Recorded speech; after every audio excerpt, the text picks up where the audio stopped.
आज मी बनवली होती लसूणी मेथी।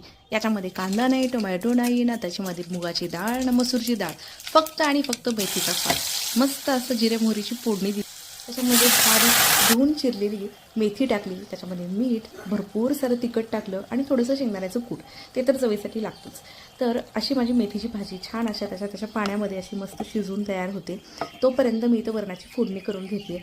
वरण आणि भाताचं छोट्या छोट्या डब्यांमध्ये कुकर लावलं, कारण की आमचं संध्याकाळचा प्लॅन काय होतो तो फिक्स नसतो, त्यामुळे मी थोडंसं जेवण बनवते। जेवढं आता पुरतं लागणार आहे तेवढंच बनवायची मला सवय लागलेली। तर मी ते छान अशी वरणाची टोमॅटोची फोडणी करून घेतली आणि त्याच्यामध्ये शिजलेलं मस्त वरण फेटून टाकलं।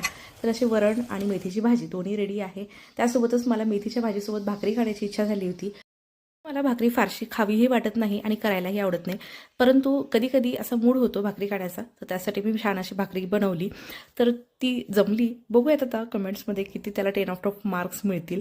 तर भाकरी छान अशी थापून झाली, त्यानंतर दोन्ही भाकऱ्या मी पटपट करून घेतल्या आणि सगळ्या साध्य झाल्या आणि त्या फुगल्या, म्हणजेच माझ्या भाकरीचं सार्थक झालं।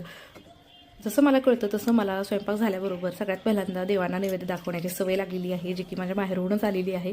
आई पण पहिल्यापासून नैवेद्य झाल्याच्या नंतर किंवा कुठलाही पदार्थ आम्ही घरामध्ये नवीन बनवला किंवा रोजचं जेवण देखील बनवलं, त्याच्या आधी आम्ही जेवणाच्या अगोदर ताट जे आहे ते देवांना दाखवतो आणि तेच ताट आपण घेतो। असं छोटंसं ताट, एवढंसंच वाटी, एवढंसंच ताट असं घेण्याची सवय आधीपासूनच नाही आहे, कारण की जसं आपल्याला जेवायला लागतं त्याच पद्धतीने देवांना देखील लागतं। तर असं छान असं ताट मी मांडून घेतलं आणि देवांना दाखवलं।